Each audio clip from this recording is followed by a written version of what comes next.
fuel is high down here, so I was right to fill up in Decatur yesterday. I should have enough fuel on here to get quite a ways back up north before I have to buy any more.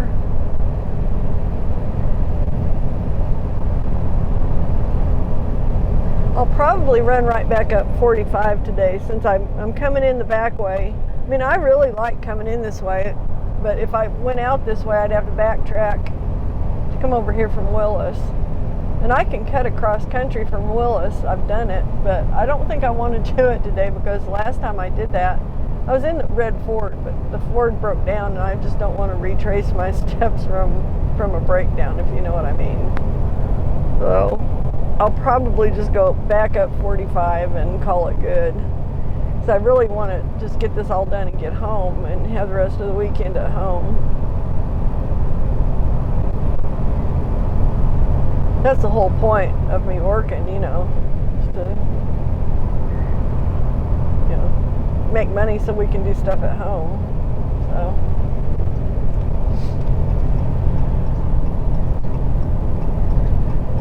Okay, we're getting on Highway 290. We got to do a little sky bridge to get there. These sky bridges are hideous. This one's not too tall of one. Tall enough. There's one in Houston that I've gone over before. It's really a steep climb. I don't know if it's a sky bridge or if it's an actual bridge. It could be both. But it goes really high and then really steep going down the other side. Here we go. This will give you a view of what it looks like before the sun actually comes up in the Houston area. Look how flat that ground is out there. I got stuff falling off over there and I have no idea what it is. I guess it's my books. I'm not going to reach over there and find out going down the highway. I'll wait till I stop. And they can only fall so far. It's not like they're going to fall out of the truck. They'll hit the floor and that'll be it.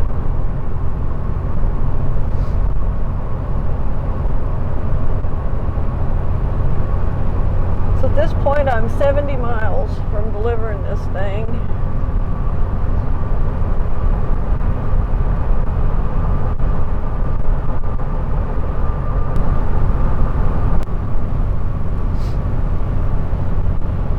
There was a time when I was kind of scared to drive in cities or on, you know, interstates, back when I was real young, because the big trucks scared me.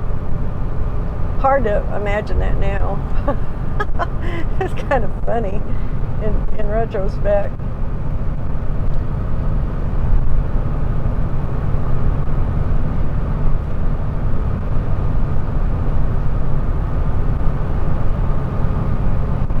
But driving a truck was something I kind of wanted to do ever since I was a kid. It wasn't a practical thing for me to do, really, until I got a lot older.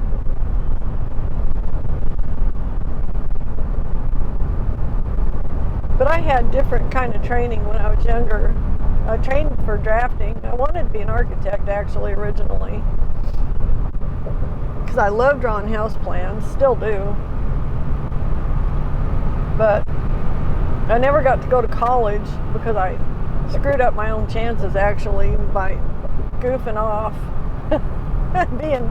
being a lazy bum of a kid, and not doing real well in high school. I did okay. I mean, I wasn't a bad student, but I wasn't a great student either. I thought I was like a straight A student until I went back and looked at all my old report cards that Mom had. It turns out I was very much not a straight A student. I don't know where I got that idea. I was more like a B and C student. But funny how you kind of get a certain idea about something that's completely wrong, you know. Like for 40 years I thought I was a good student. Mediocre at best.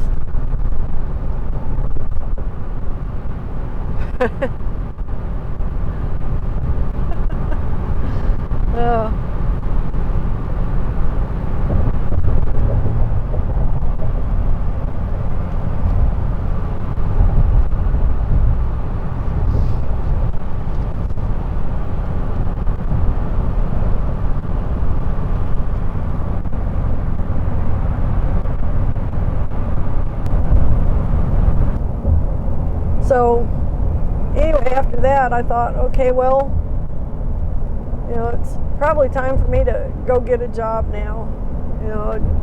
My responsibilities at home were slowing down some.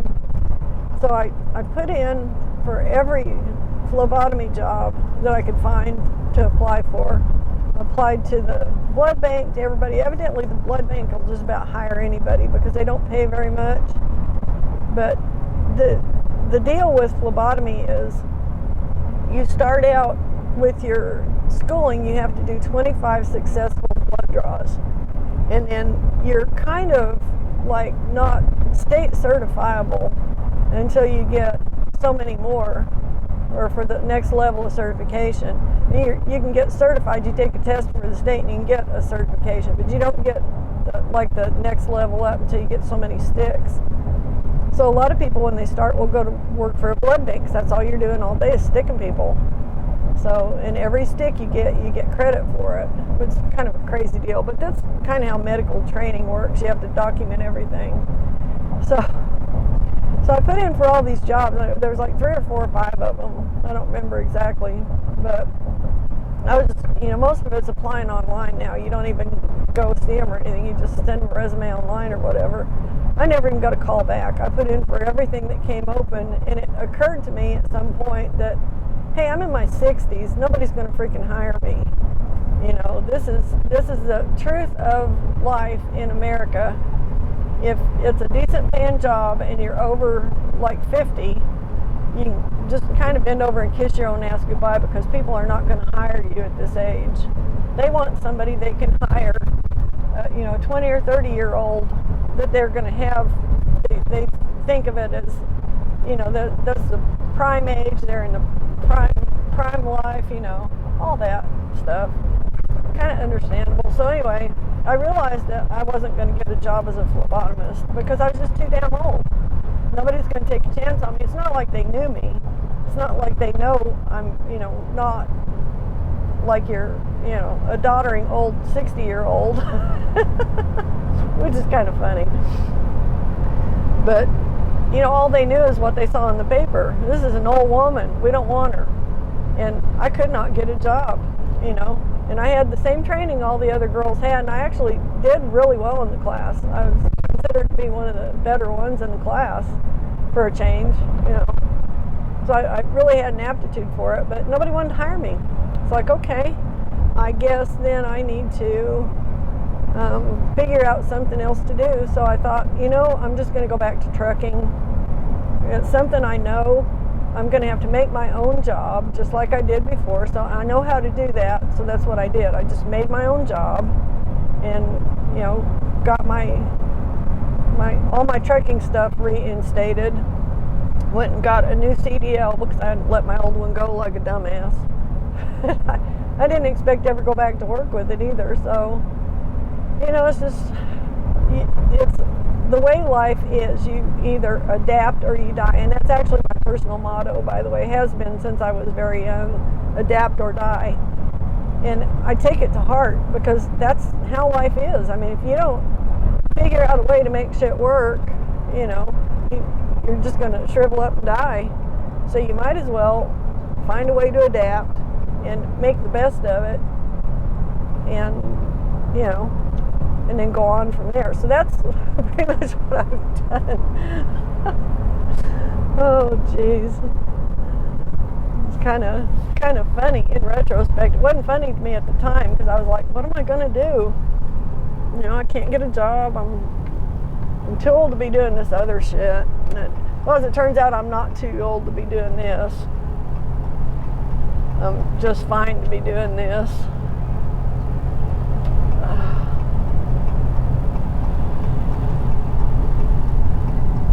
So, that's how I ended up getting back into driving again.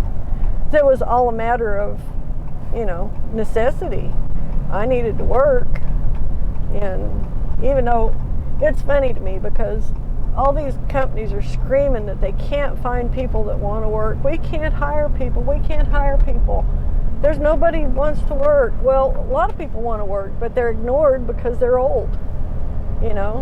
People equate old with inept and incapable.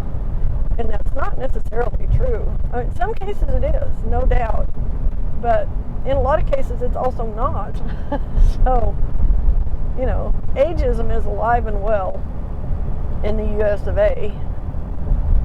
You know, you can't technically, legally discriminate against a person based on their age, but people do it every day of the week.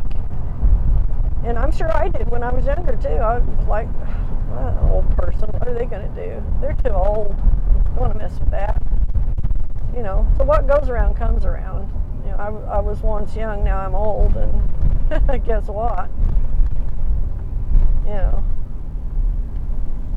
but it's crazy. So now, you know, I don't have any problem. My customers seem to think I'm okay. They don't, when I pull in, they don't go, God, who's that old lady? You know, they're just like, hey, our trailers are here. And if I'm driving the Ford, they're like, oh, that's a cool old truck. You know, that's what they call old. They don't call me old. So, I don't know. I guess I'm doing something right. But I think as long as you keep moving, you know, you're probably okay. It's when you quit moving and give up that, you know, you really screw yourself. To a point. I mean, at some point, if you live long enough, you get too old to do things. That's just kind of how it is. It's sad, but it's true.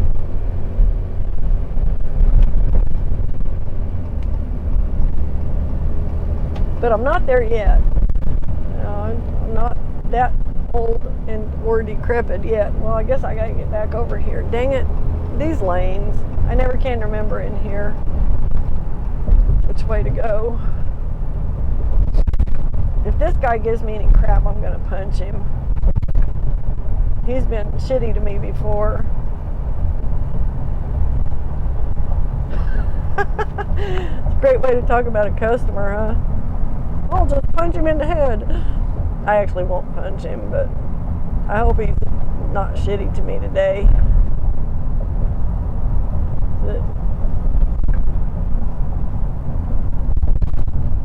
It wouldn't be the first time he'd been a jerk, put it that way.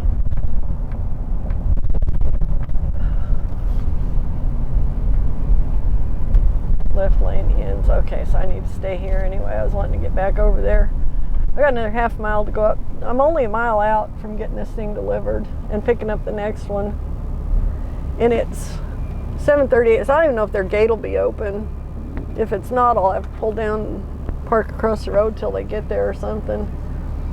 I didn't anticipate being there this early. But maybe they'll be there early too.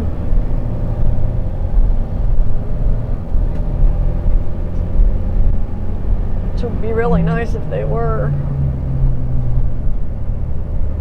Little zoomy car. Zoom. Can you hear it? Zoom. Sounds like a friggin' lawnmower. Oh, these cars, the modern cars, they're funny. I guess they're, you know, kind of neat technology, but they're also pretty goofy. Goofy sounding anyway.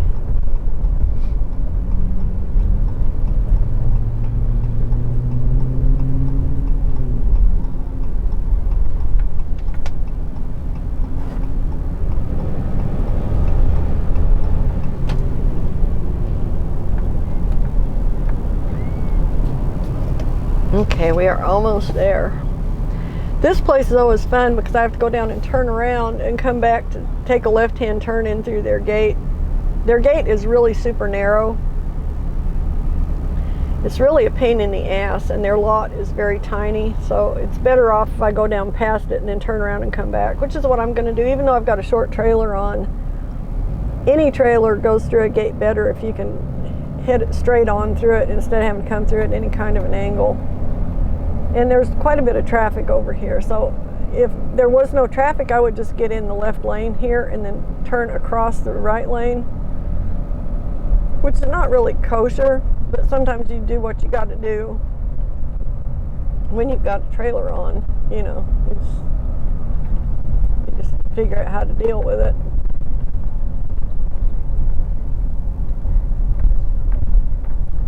So I'm going to cruise by and see if their gate's open, and then I'll go down and turn around and come back up and make my left turn in. I've got a parking lot down here I can turn around in. I've turned around with long trailers in it, so it should be a piece of cake with this little shorty.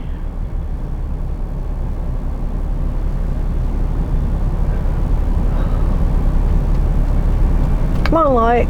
Thank you. Feels expensive down here. It's $1.20 higher here than it was in Decatur yesterday. That's crazy. Or $1.07 higher, sorry. I think I paid $3.42 and it's $4.49. A lot of difference.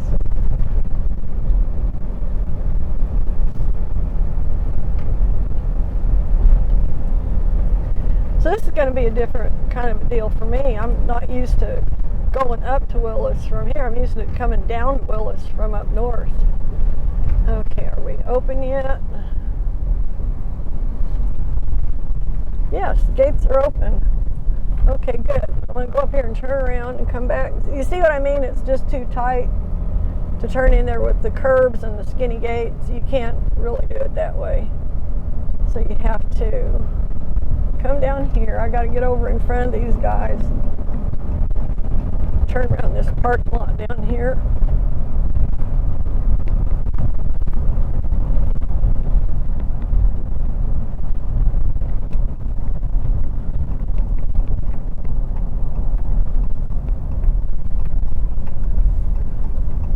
This one will do.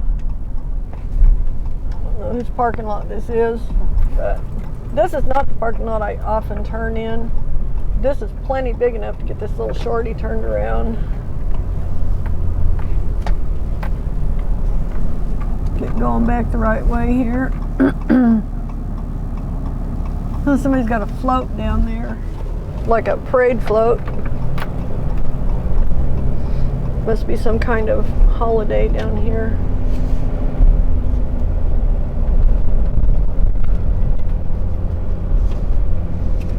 This may work out really well since they're here early, and so am I. Dang it.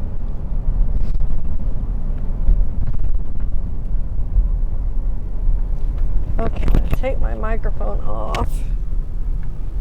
Stick it up here. I'll have to yell now so you can hear me. I'm going to be turning in here. Good, it's clear from the other side. I've got plenty of room, so I'm going to make this a little wider by using half of this other lane here. Just because that's a smart way to come in this gate.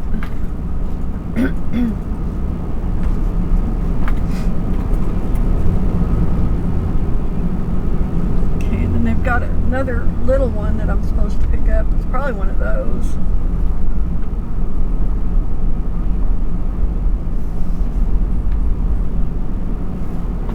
I'll have to find out where they want this at. So I will be back. So this trailer right here is the one I'm picking up. This little guy. I gotta get turned around and get under that. In this parking lot, that's a trick. It's a squinchy tight little parking lot.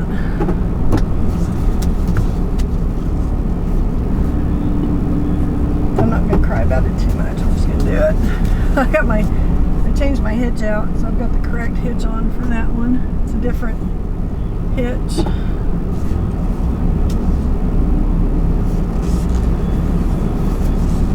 Coming in at a funny angle too, so.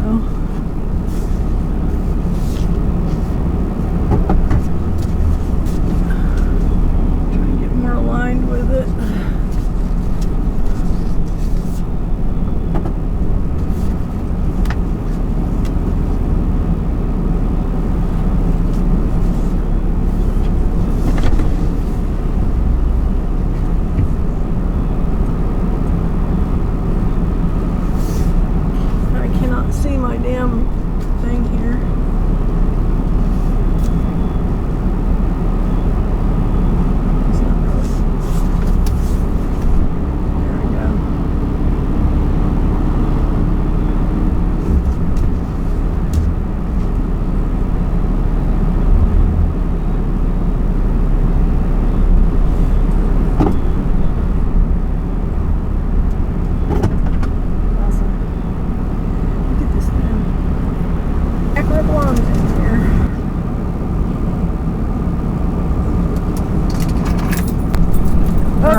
got that trailer delivered, got this one picked up.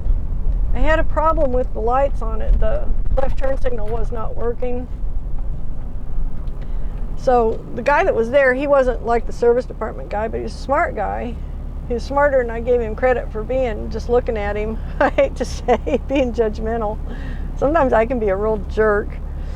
But he went and got a meter and a tester and some tools, and he came back and he figured out that it wasn't a problem with the trailer plug, which a lot of times it is. A lot of times with these trailer plugs, one wire won't get caught under it or whatever, but he's smart enough to put the tester on the truck, and he realized that the fuse for the left turn signal on the truck was blown. And I probably blew it when I unplugged the other trailer because I had the lights on when I unplugged it. Once in a while that will be enough to do it, once that fuse has been used for a while. So I had my extra fuses, and I had plenty of them. One of them which fit exactly is a little micro fuse, little mini micro. And that's why we're required to carry fuses on our commercial vehicles, because you can fix a lot of problems by just replacing the damn fuse. I mean, more than you would think, even if you're not fuse savvy, which I wasn't until I started doing this. So I've got one fuse on this truck that likes to blow, and it's the trailer lights, the general trailer lights. I've had to replace it a few times, but that's the first time the turn signal light has blown on me. It's not the truck turn signal, it's the trailer turn signal. So it's a specific fuse with that specific function. Who knew, right? So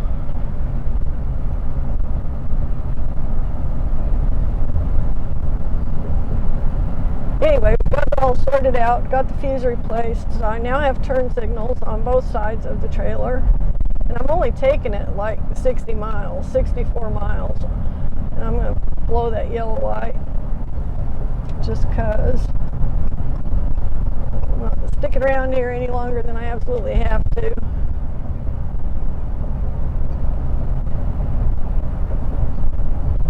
Now, traffic has not been bad, but I'm going to go ahead and get on the pay road. And the reason I'm going to is if I don't get on the toll road, I'm going to be on these little surface roads stopping at every stoplight for the next 20 miles. I'm just not going to do it. It's going to cost me some money. That's fine. This job's paying well enough to pay for all of the expenses for the whole trip. I mean, everything. All of the fuel, the motel, and all the tolls. Just this one little job here. So, can't beat that.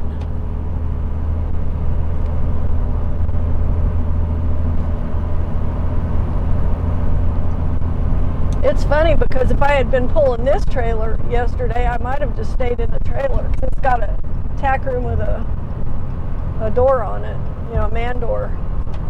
This is the kind that you can actually stay in. They're set up so you can throw a bedroll down in there. So when you're traveling with your horses, you can, do that. And it's completely sealed off from the horse compartment. And then it has a locking man door. So you can lock your tack in there, and then you can also have your clothes and whatever else you need. So this is the kind I could actually have stayed in, but the other one was just an open trailer.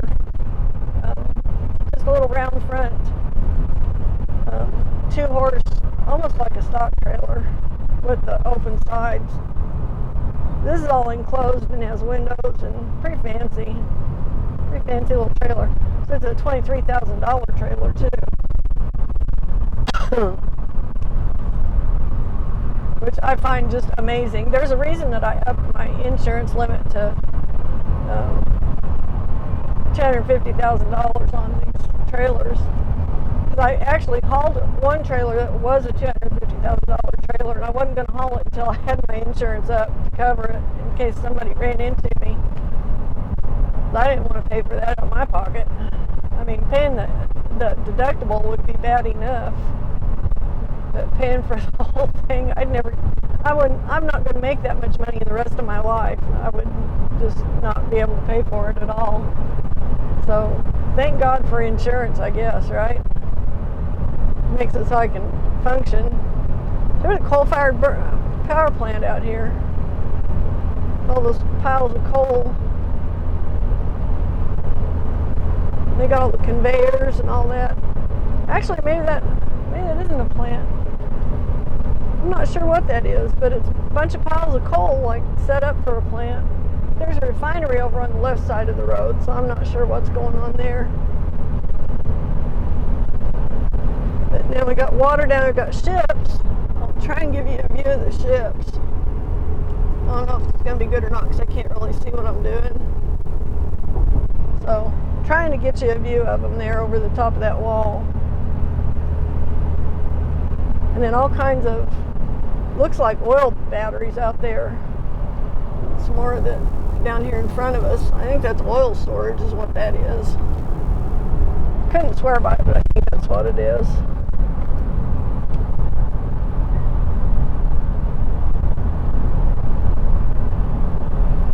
So this is a sky bridge that's also a bridge, I guess, but it goes way up high and it's steep. It's crazy steep. It's weird to find something this steep on land that's that flat. That land out there is as flat as a pancake. It's all just, you know, Gulf flat swamp, pretty much.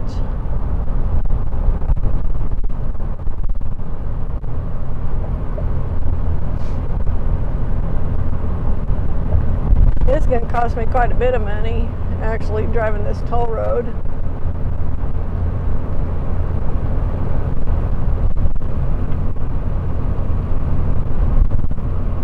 That's okay, though. I'm good with it. Oh, I'm going way too fast. I didn't know that. I haven't seen a speed limit sign up here. I'm just going to have to go by what my GPS is telling me.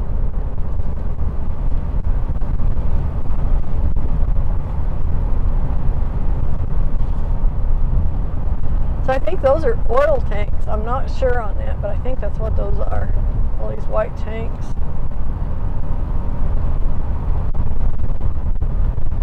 So anyway, we're in Houston. I'm on the Beltway, Highway 8. And I'm getting ready to get on 10. I don't want to be in that lane. I don't want to go to Beaumont. Thank you very much. No. Not going to Beaumont. Not today. Not any day if I can help it. I don't like that stretch of road.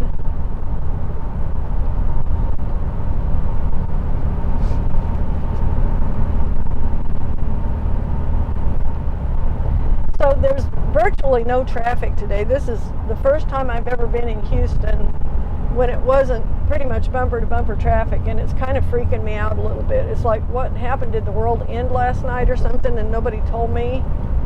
Or is this just how it is on a Saturday morning? I don't know, probably. But I haven't been in here. I've been in here on one Saturday morning, and I don't remember it being this sparse. I don't remember. I mean, I remember that being a traffic day, so I don't know what the difference is. No clue.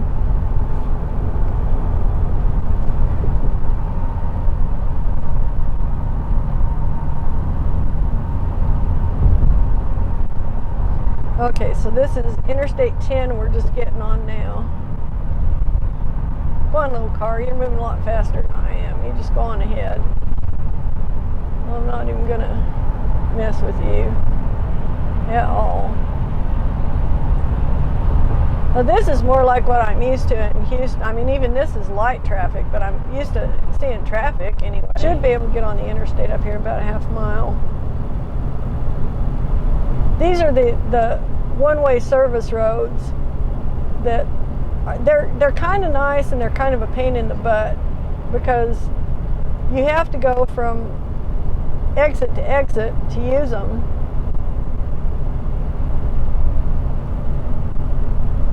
Instead of just being able to go both ways, you know, being able to run up and down the road either way. So if you've got someplace you're going to visit over here on this side, you have to get off at that exit and come over here and go to it. Same with the other side. You can't just you can't approach it from north and or south. You have to come in from the south only. So, or on the other side from the north only. So they're kind of inconvenient if you're, it's less convenient than having just regular streets, two-way streets. But they have them that way for a reason, because they have so much traffic here that it's an overflow for the interstate, actually. It's what it serves. I don't know if they intended it as such, but that's the function that it actually serves. So if you could see the map of Houston, I guess you could if I pulled the mirror back and pulled the camera back and showed you. I'm going to try this on my GPS. It's like a spider web.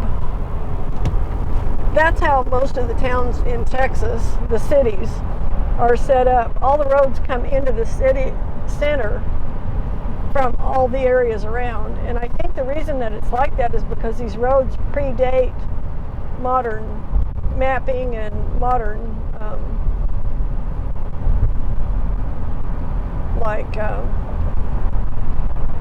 what am I trying to say?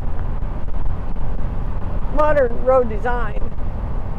We think of our roads primarily as grids, especially in Oklahoma and out in the West. Places like that, the roads run north and south, and then there's a road that runs east and west. And it just doesn't work that way in Texas, and a lot of places in the south, and a lot of places back east, actually. Because what used to happen back in the day, way back, was you had the town center, and then you had all the outlying areas, and there was a road going out to each outlying area from the center. So it ended up making these spider web type situations in these modern towns, because the modern roads followed the old roads in a lot of cases. So something you don't see in places like Oklahoma so much, or out west. It's more of a grid system in those areas.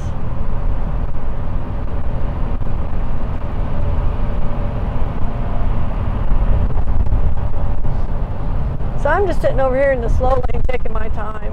It's no hurry at all. They said as long as I deliver it before 4 o'clock, we're good. I was like, well, I should be there way before then, depending on, how early I get into Pasadena. So, and that's where we were. That's where we were when I picked up this trailer and delivered the other one. That was Pasadena, Texas. It's basically a suburb, I guess, or I guess it's a suburb, that's what you call it, on the eastern side of Houston, southeast side kind of.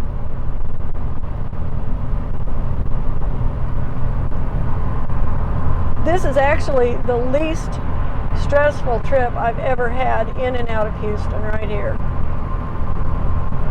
traffic-wise. Every other time I've come in here, I've hit stop and go traffic up here on 45, or it's been insanely busy traffic down on 610. So this is really actually pleasant. This is awesome.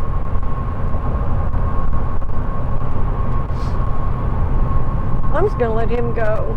I'm going to slow down a little bit, let him go. Get on up there, guy.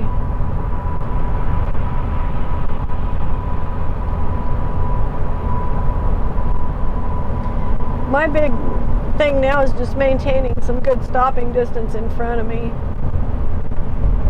That's not possible when you're in heavy traffic, because the minute you open up a space for your stopping area, somebody will get in there and use it up. But when traffic's this light, it's pretty nice to have that luxury.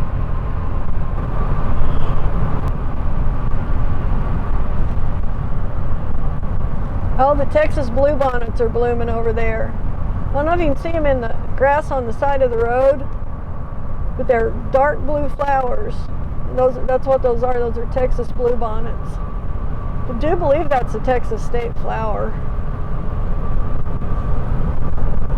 They're somewhat akin, structure-wise, to an Indian paintbrush. Not exactly, but kind of a similar shape.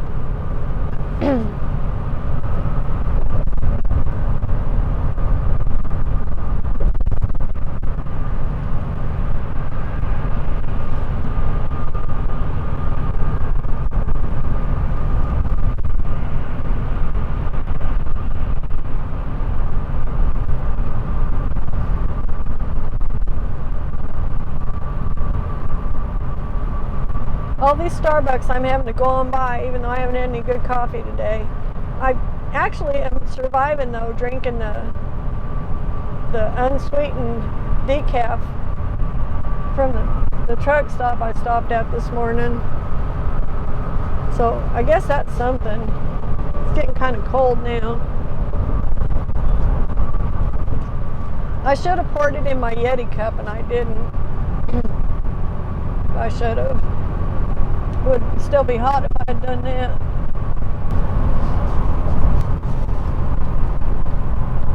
Well, it's not tasting as terrible as it did before. I think I'm kind of getting used to it. I don't think I'll ever like it, but I guess I could give up stevia for the most part. Maybe not entirely, but cut way back on it anyway. Kind of treat it more like sugar and less like it's nothing. It has no calories and all that, but it's still, I guess, I mean, if you believe the people who do these studies, and I don't know whether to believe them or not, frankly, because I think they've got an axe to grind. I think they don't like any kind of sweetener because they think it's bad for you. But on the other hand, what if they're right and it does mess with your insulin levels? I don't know, you know. Who do you trust? I mean, we can't even trust the FDA because they're all sold out to the pharmaceutical companies now. There was once upon a time, I guess, when they actually did their job and took it seriously, but anymore they're just in bed with the farm companies. You know, I think, I'm not sure about this, but I think the lady that's the head of the FDA is Dr. Fauci's wife, so, you know, figure that one out. Pretty sure that's it.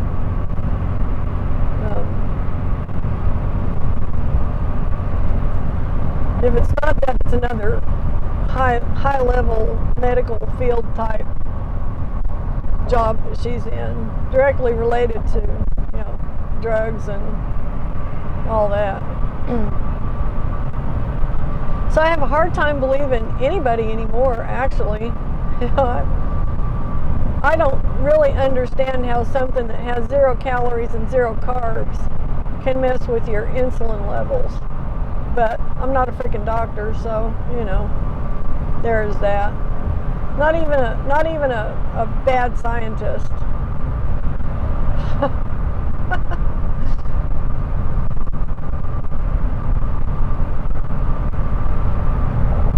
But one thing I do pretty much know is I don't trust any of them anymore.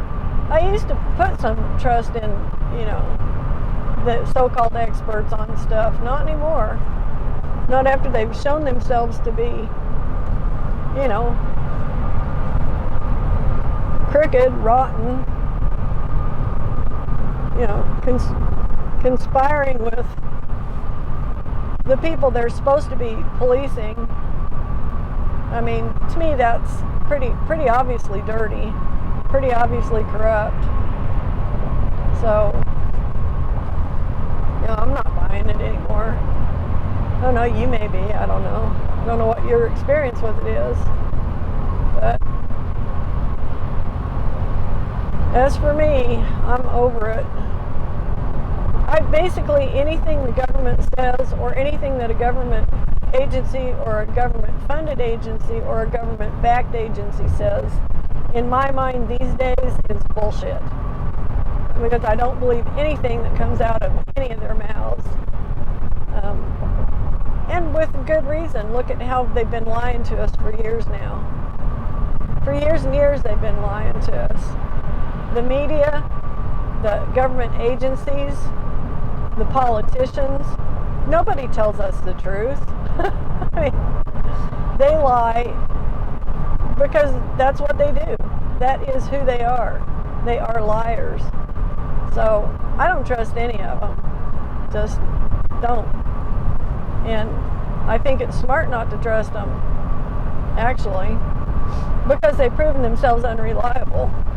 And they've proven themselves liars time and time and time again. I mean, think about the stuff that they're still saying about President Trump.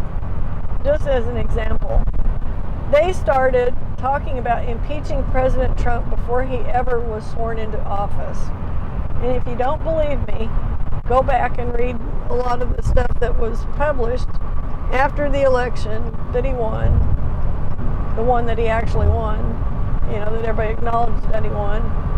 Go back and read everything that the leftists were saying about him, and they were calling for his impeachment literally before he was ever sworn in.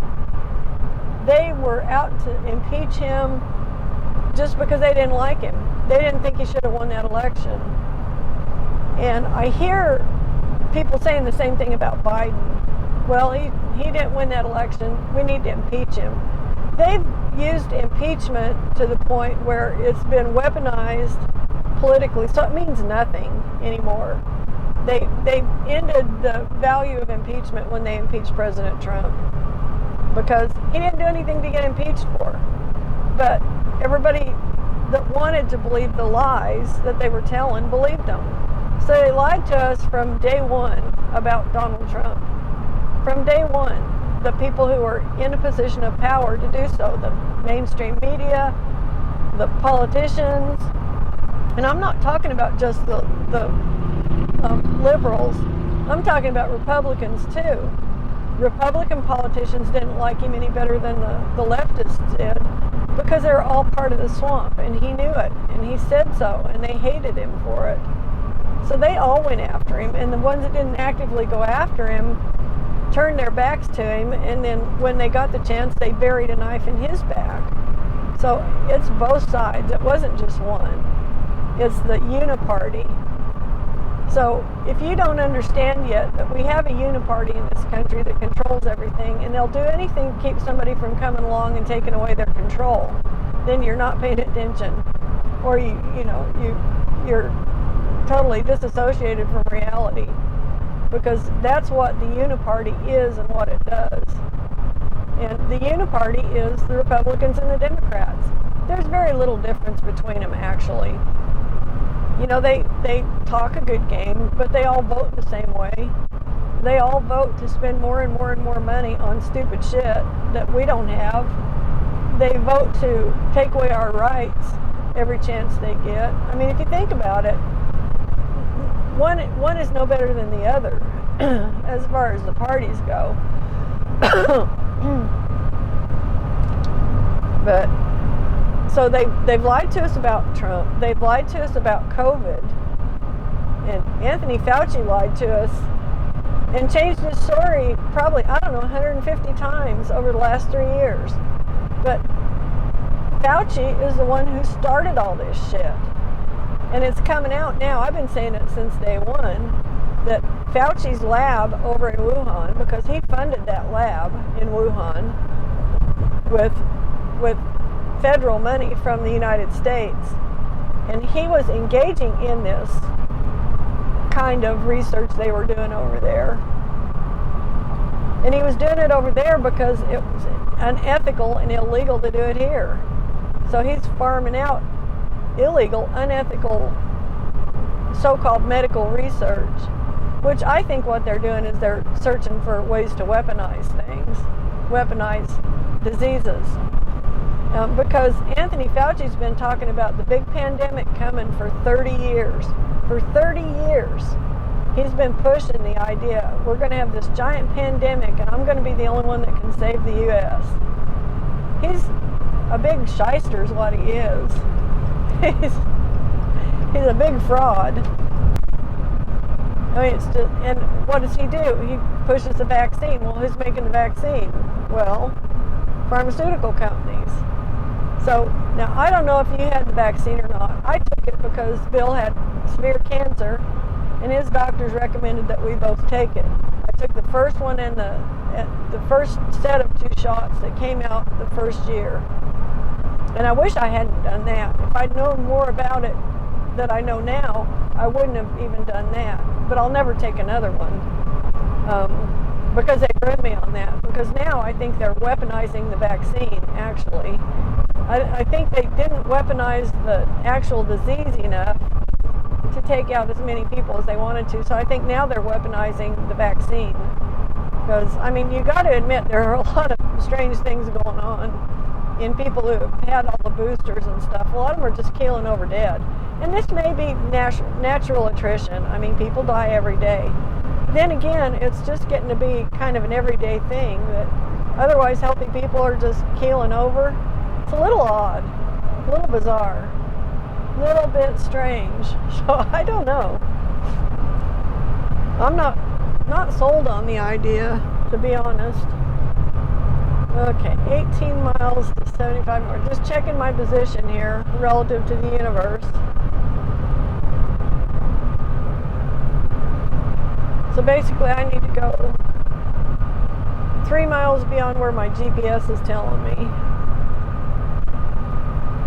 I'll probably do that.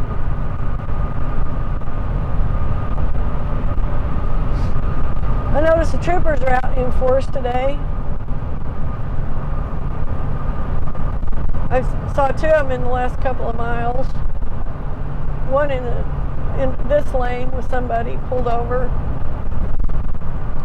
One in the southbound lane heading south. There's more of those blue bonnets over on the side of the road. Try and get you a better view.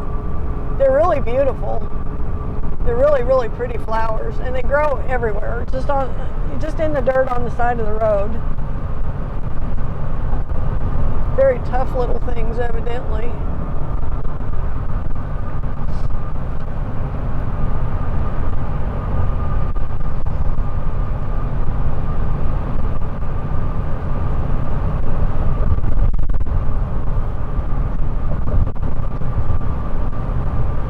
Okay, 18 miles, 16 minutes. Then I'll be out from under all this and I'll be done with my work for the week and I can go home. It's pretty awesome. I mean, I sat with no work for the over the first half of the week thinking, man, I'm going to get so skunked. I'd like to at least make a little bit of money this week. And then as it turns out, because I was able to do this, he was able to string together all these loads for me, which doesn't happen real often, but it happens more in our busy season, like more toward the spring and summer, because people are buying more trailers. And so it's really nice he got them all strung together. So instead of having a $500 week or a $600 week, which I thought was what I was going to have this time yesterday, I'm ending up with a $1,400 week. That's gross. That's before expenses. So after my commission and before expenses. So this is awesome, you know. Gotta love it. And this has been a stress-free week. I haven't been like on a tight timetable to make any of these deliveries. You know, it's just been pretty laid back. I love it when it's like this. This is when I really enjoy this job. You know, because I can kind of take a breath and look around and not feel like I have to just drive like a maniac to get someplace to get something delivered in the next hour or whatever. So this has been really awesome. So I think we're coming into the Conroe area. Should be. Yeah, this is Conroe up here.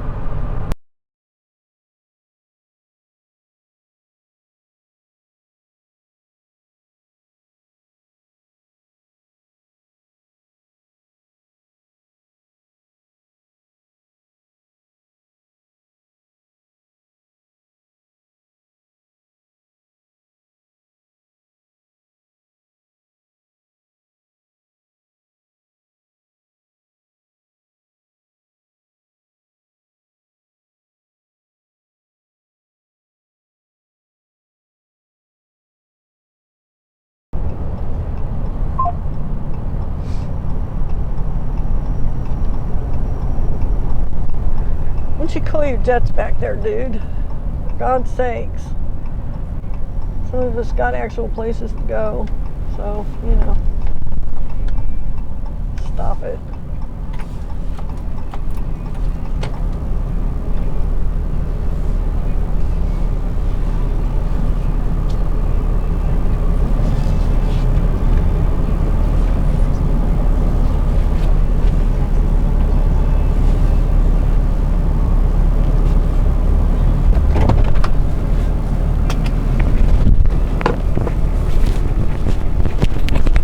I'm gonna go get this thing delivered.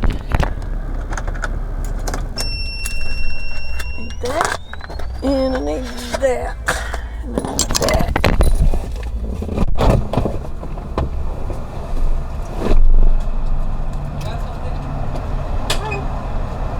So I'm gonna get out of here.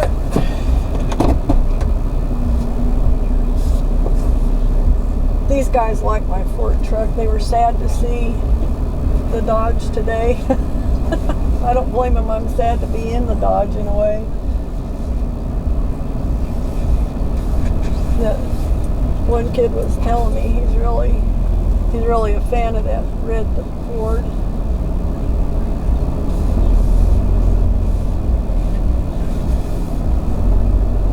I am too, as a matter of fact. I am too. Okay.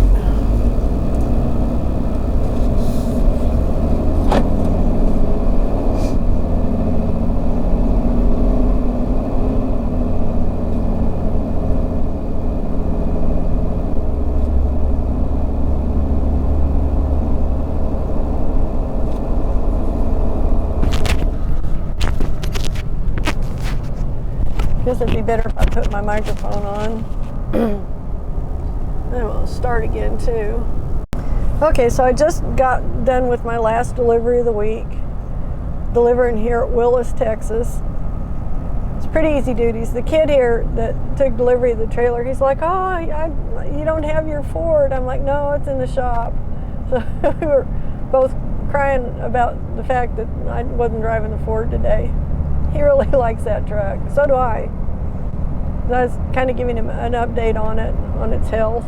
So maybe next time I come down here, I'll have the Ford again. So I hope so. I love that truck. It's funny because, you know, I could be driving any kind of generic old beater, and people would be like, "Why is she driving that crappy old truck? It's, you know, that's an old beat up truck. She needs to get something modern, something reliable." But with that Ford, it's like everybody's enchanted by it. It's really funny. Same way I was when I first saw it. I was like, I love this truck. I saw it on Facebook, actually. Guy had it for sale up on a Facebook account. And I saw it and I was like, that's my truck. That's the truck I want to have. So, you know, I went and talked him into selling it to me. So it's pretty awesome. I was highly excited to get it, and I'm still excited about it. That is a nice truck, you know, and that motor will last forever. So this is the place I just delivered to on the right. I had to double back to get back on the interstate. But goodbye, Exis. I only had you for a short time, but you're a good little trailer.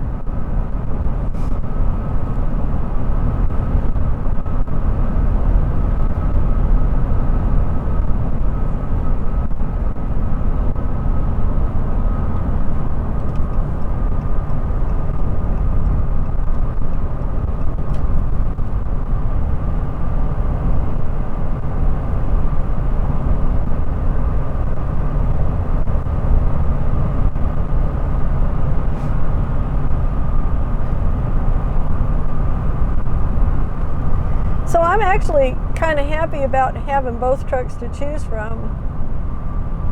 Those loads yesterday would have been on the upper end of what I would have put on the Ford. And I might not have pulled the first one with the Ford at all, that 38 footer. I don't know, maybe. I don't know that it was too heavy, but it was a big trailer. It was a big, heavy trailer. Then again, I've got airbags on the Ford, so it doesn't squat it as much as it does on here. So judging from how much it squats this bed is kind of a bad form of judgment, because that bed doesn't squat as easily as this one does. So it probably would have been fine. You know, I'm going by how it felt. But those were both big horse trailers, and the way they make those horse trailers is when they're empty. I think I've talked about this a lot yesterday, but I'll go over it one more time, just in case I edit all that out. The way they make these really big horse trailers, like the super long 4-horse trailers with living quarters and all that stuff, that guy was in my lane when he was kind of beside me. He's kind of taking it out of both. The way they make those big horse trailers is when they're empty, they lean more toward the hitch, toward the front of the trailer, weight-wise. And the reason they do that is so that when they're set that way, so that when you load horses into the back of it and all that gear, that it'll even it out. It'll more evenly distribute the weight over the length of the trailer. But if there are no horses in the back, it feels like it's really hitch heavy. And that's because all of that weight is forward on the hitch, because there's nothing counteracting it in the back of the trailer. So they're not really intended to be pulled empty. They're intended to be pulled with horses in the back of them. And both of the trailers that I pulled yesterday had that same feel to them. They were both hitch heavy. One was a 4-horse trailer, one was an 8-horse trailer. So that's why they feel so weird when I first start pulling them. It takes me about half an hour to get used to that feeling before I feel confident to, like really kind of just relax and pull it. The rest of the time I'm like, when I'm getting used to it, I'm like, damn it, it just feels weird. I don't like this. But that feeling goes away, once you get accustomed to the way it's riding. But now that I think about it, I wouldn't have that much of a hitch-heavy feeling on the Ford, theoretically, because it does have airbags. And I could just pump up the airbags and push a little more weight back onto that back axle. So, that's an advantage of having airbags that I haven't really thought about too much, because I've thought about putting airbags on this one. I've just never done it because it's expensive and it's a pain in the butt. But that might be something that I eventually do. I don't know. We will see.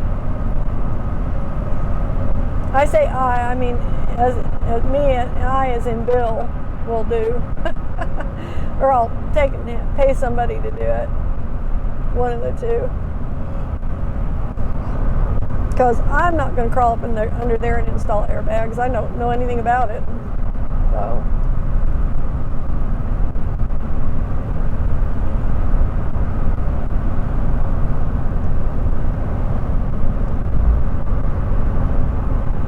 But I'll tell you what I do know something about. I know up here at Huntsville they've got a Starbucks I can get into and get some breakfast, and I'm going to do that because it's almost 10 o'clock. I've been up and going since 6, and this unsweetened decaf coffee isn't doing too much for me.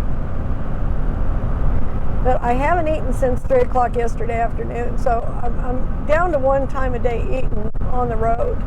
And I think it's going to work just fine. It's just going to be, some days I'm going to eat earlier than other days.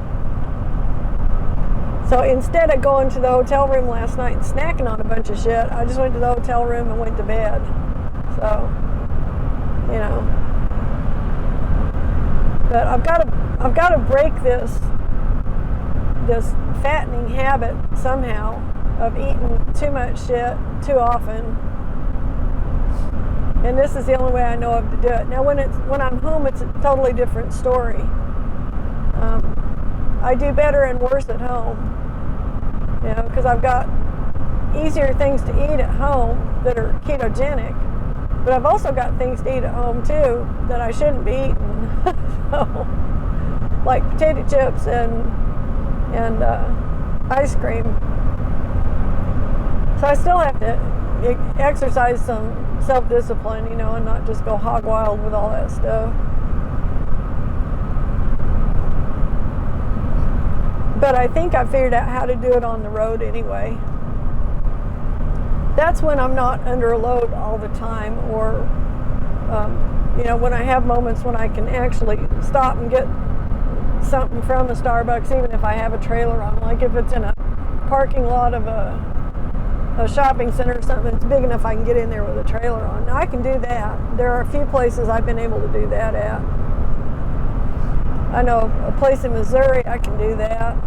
A place in Louisiana I can do that. A place over in Lawton even I can do that. Any place where there's a Starbucks at a Target store, or a Starbucks in a Safeway store, or just a standalone Starbucks in a big parking lot. And I can usually find a way, even if I've got a trailer on, for that kind of thing. But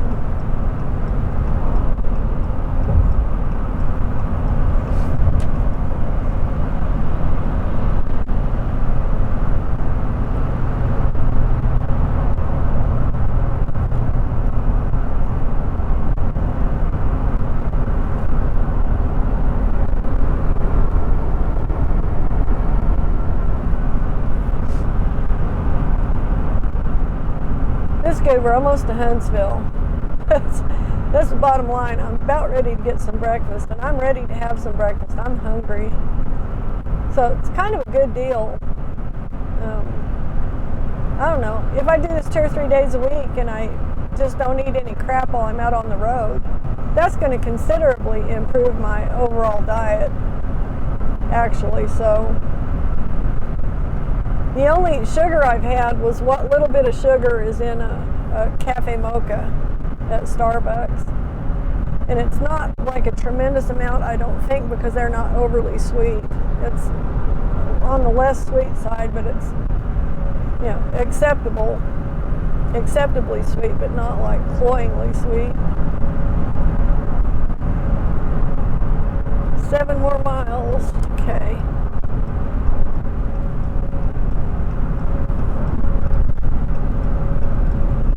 I got to check my fuel consumption here. I've got half a tank, which means I've got about 25 gallons of fuel left on here. And I should be getting somewhere around 15 miles to the gallon without a trailer on. So we'll see how it shakes down.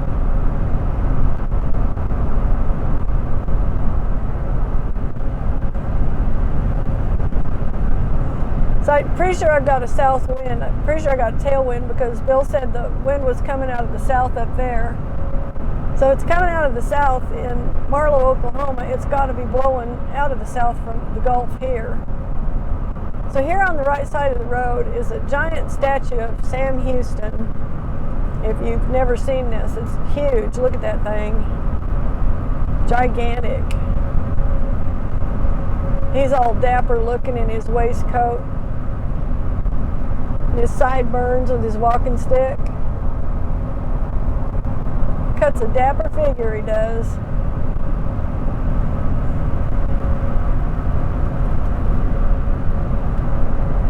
Of course, I'm pretty sure he died at the Alamo, didn't he?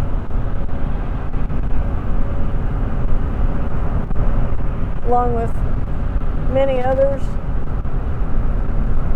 Davy Crockett. Not sure who all else. I used to know, but I don't know all of them anymore. Not something I think about every day, I guess. Not being a Texan and all.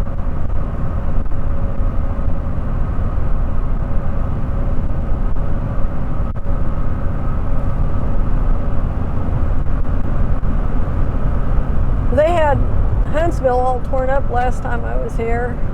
The highway, a lot of construction, so I expect it still is. I always have trouble figuring out which exit to take for the Starbucks here. I guess it's whichever one. I think it's the first one up here, maybe. I'm glad they started putting little signs up on the interstate telling you which restaurants or which exit. That really helps me a lot. That and hotels too.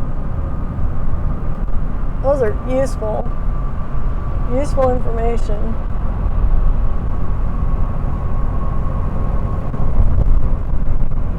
Okay, it's going to be the next one, I believe. Not this one.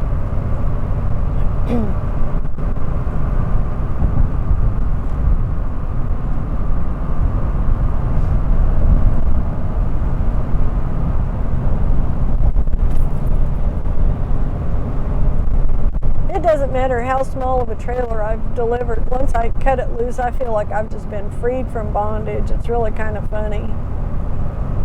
And I really enjoy that feeling. I think it's one of the things I like about delivering trailers. Because it's work until you get it there, you know, because you got somebody else's property and you're trying to make sure it gets there unscathed. But once you're done, it's like, okay, I'm free. I can go where I want to. I can go get a cup of coffee without having to worry about a trailer. So yeah. This is Huntsville, Texas, that we're getting into here.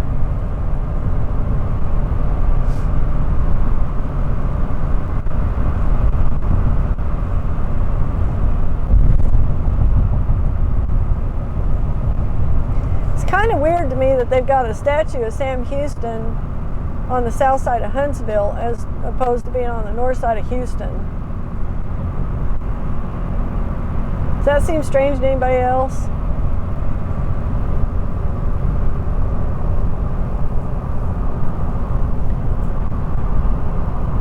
Seems odd to me. Never really thought about it before now, but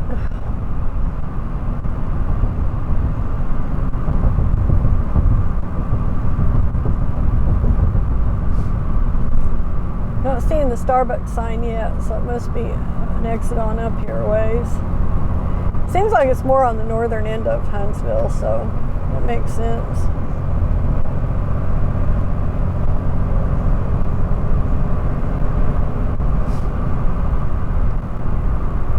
This traffic up here's not even that bad today. Usually this is a clogged up mess because of all the construction and stuff, but this is nice not to have weekday traffic making things miserable for a change. This has got to be the most pleasant trip in and out of Houston I've ever done, ever. Okay, there's my Starbucks. I should have taken that last exit. So I definitely have to take the next one and come back to it. Damn it. Why didn't they have the sign up on the interstate? They're being mean to me, that's why. Meanies.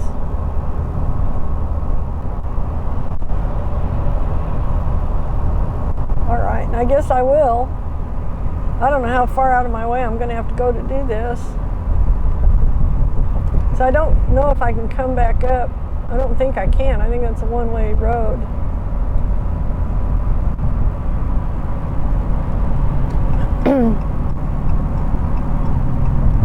Pretty sure this is one way. I'm not sure how this is going to work, but we're going to try it. So I really do want to get some breakfast. And I really do want for it to be ketogenic.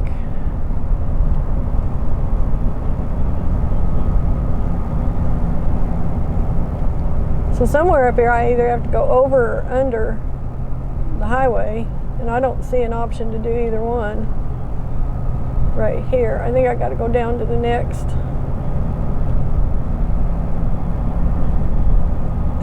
exit maybe. This is a pain in the ass. Would have been nice if they would have had the sign up so I would have known to take that last exit. Well, live and learn.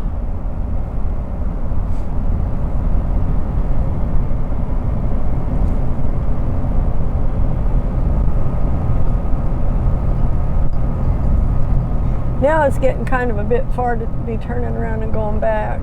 I'm already a couple miles past it, and I don't see any chance of getting over under the interstate yet. Huh.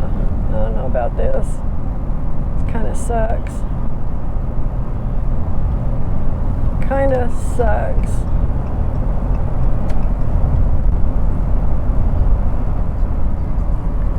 I don't know if it's worth going back up there or not now.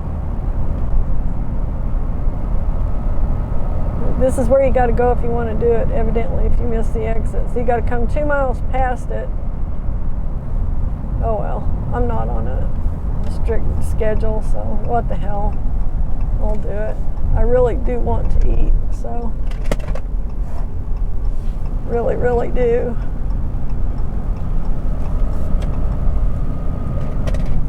Even if it's a pain in the butt to work around it where I can do it.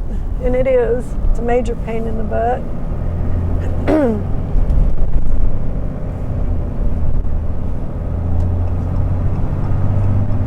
I'm just going to stay on the service road. I'm not going to miss it again. No. This is what I'm talking about these service roads. You can only run one direction.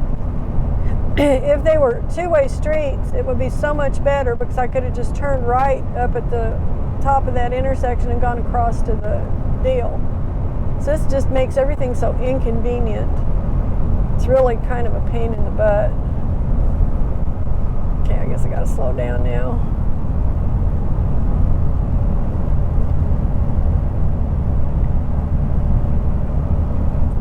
That appears to be a prison there beside us, if I had to guess at it. Holiday unit. It's kind of a funny name for a prison. A portion of a prison anyway. Holiday. I bet they're not thinking it's a holiday. I hope they're not thinking it's a holiday. You know, if you're in prison, you ought to be in prison, right? You ought to know it.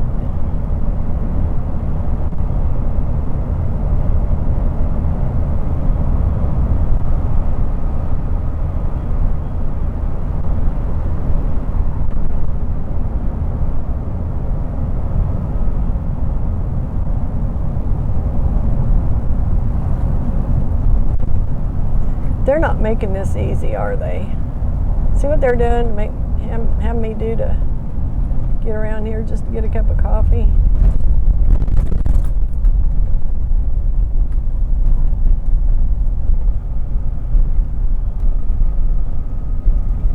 Talk about inconvenient. But I'm almost there, so that is good. That's the good news. Almost there.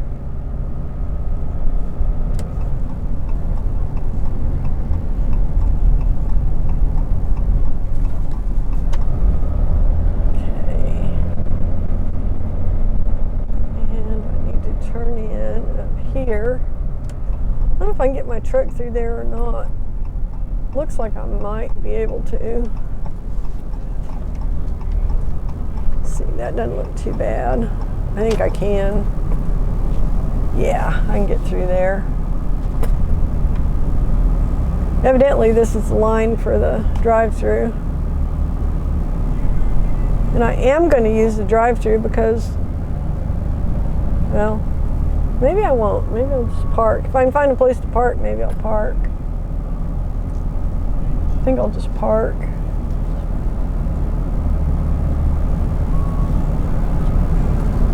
Because everybody's going through the drive up. Okay, car.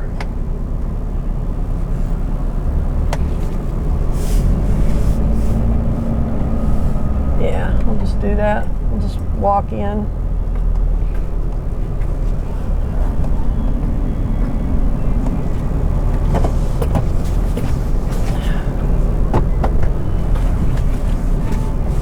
It's parking lots that are made for compact little freaking cars, I swear. All right, I shall return.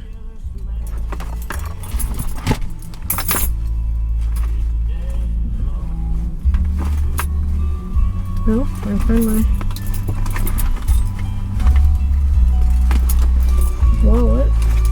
Hate when I put my wallet in the wrong pocket on my purse because it makes my heart stop. You know, think, oh no, I lost my wallet.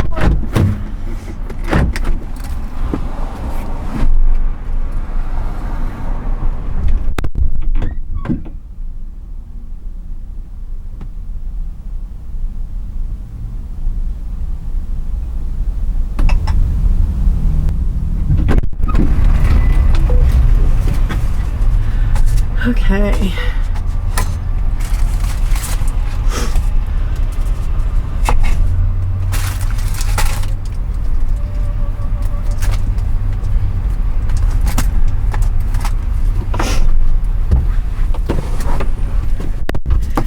Okay, that was dangerous.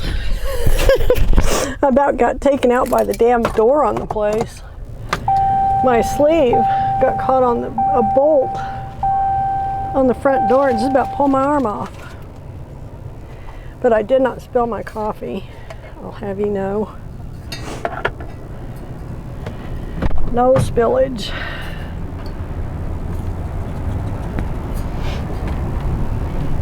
Thank God, because I need some sustenance here.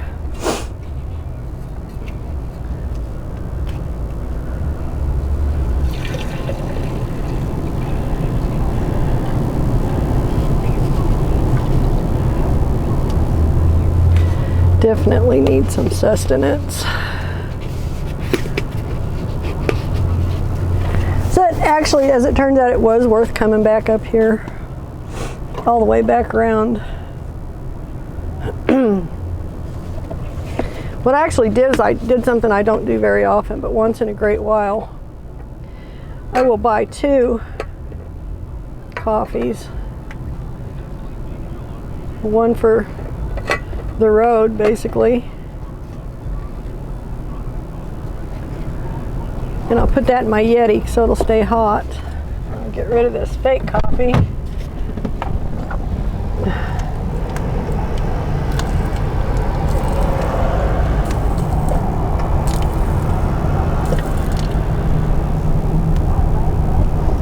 Okay, I'll be spilling that in the truck.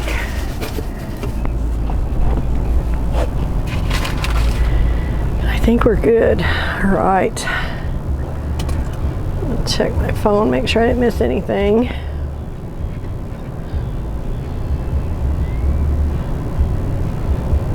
Don't expect to miss any jobs because he shouldn't be giving me any jobs today. It's Saturday. We should be done for the week, but I am going to take off my flannel shirt.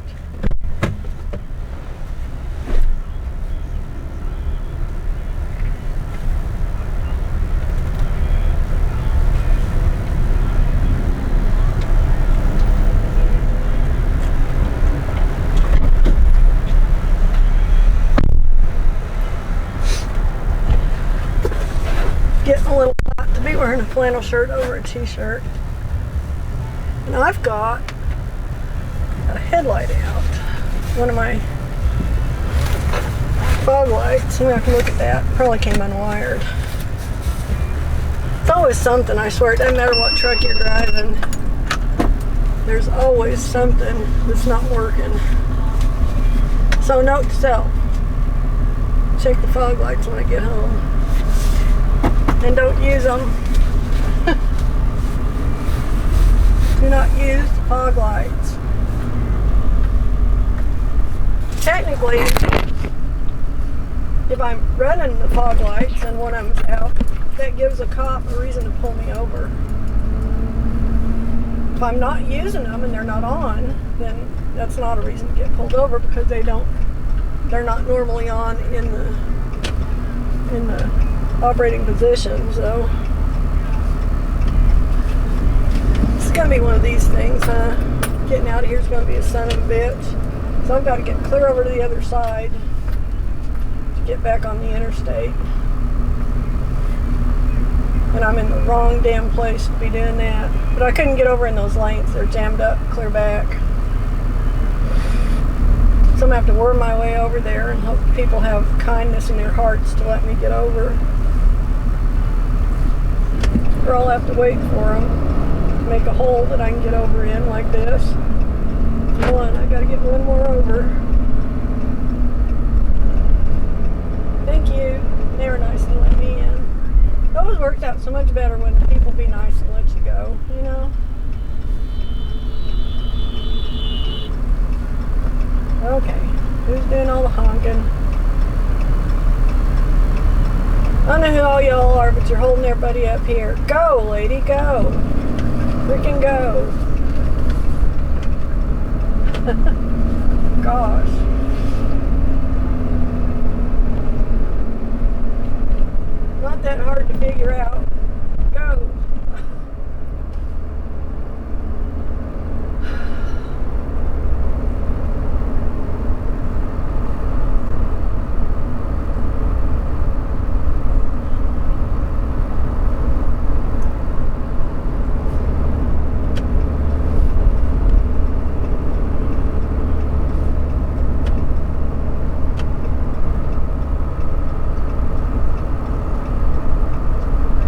Okay, so for all that finagling around, we're done. I've got my egg bites up ready. I'm going to start eating pretty quick. Probably with my fingers. See if I can clip my